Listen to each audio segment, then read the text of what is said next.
আসসালামু আলাইকুম বন্ধুরা, আপনারা যারা ভাবছেন মালয়েশিয়ায় যাবেন তারা মালয়েশিয়ায় অবশ্যই যেতে পারবেন। কারণ সরকার অলরেডি ঘোষণা দিয়ে দিয়েছে যে এই মাসে একটা ফ্লাইট হবে।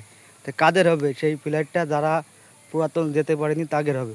আর আমরা এখন যারা নতুনরা যাব, তাদের আমাদের কর্তব্য হচ্ছে আপনারা আপনাদের নিজ জেলা থেকে টিটিটি সেন্টার থেকে আপনারা 3 দিনের ট্রেনিং সম্পূর্ণ করা লাগবে। 3 দিনের ট্রেনিং সম্পূর্ণ করতে আপনার প্রয়োজনীয় যে কাগজপত্রগুলো লাগবে, প্রথমত আপনার পাসপোর্ট অরিজিনাল কালারিং ছবি, দ্বিতীয়ত আপনার এনআইডি কার্ড, আপনার পাসপোর্ট সাইজের ছবি।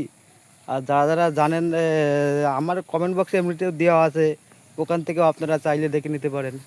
এইগুলো সম্পূর্ণ করলে আপনারা ইনশাল্লাহ সবাই মালয়েশিয়া যেতে পারবেন।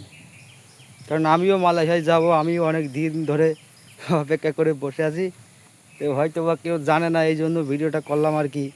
আর আপনারা আপনাদের নিজ জেলা থেকে টিটিসি সেন্টার থেকে এই 3 দিনের ট্রেনিংগুলো করে ফেলুন। কারণ এই ট্রেনিং বাদে ভাই কেউই মালয়েশিয়া যেতে পারবেন না। এই 3 দিনের ট্রেনিং দিয়ে আপনি আপনার যখন সরকার মেডিকেলের ঘোষণা দেবে, তখন আপনি এই কাগজপত্র পাসপোর্ট নিয়ে ঢাকাতে গিয়ে আপনারা মেডিকেল করবেন।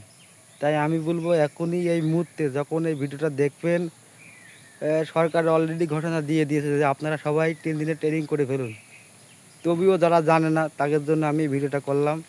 দয়া করে ভিডিওটা সবাই লাইক কমেন্ট শেয়ার করেন। আর এইরকম ভিডিও পেতে হলে সবাই সাথে থাকেন চ্যানেলটির। ধন্যবাদ সবাইকে।